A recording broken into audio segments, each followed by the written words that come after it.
көршімнің күрішін алыңыз. Ертеде бір шаһардың әкімі жамағатының кісілігін сынау үшін қарапайым киініп базарға барады. Әкім алдымен азық-түлік дүкеніне кіріп, сатушыға сәлем береді де, маған бір келі май, бір келі бал, бір келі күріш беріңіз дейді.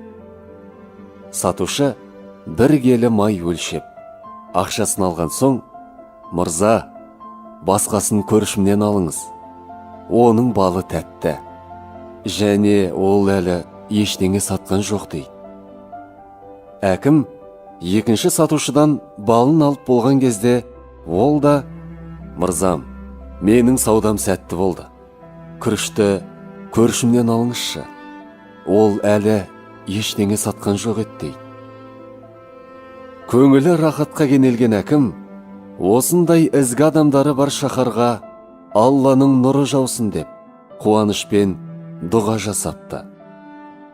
Расында да, сол шаһар ең бай, сән салтанатты мекендердің біріне айналған екен.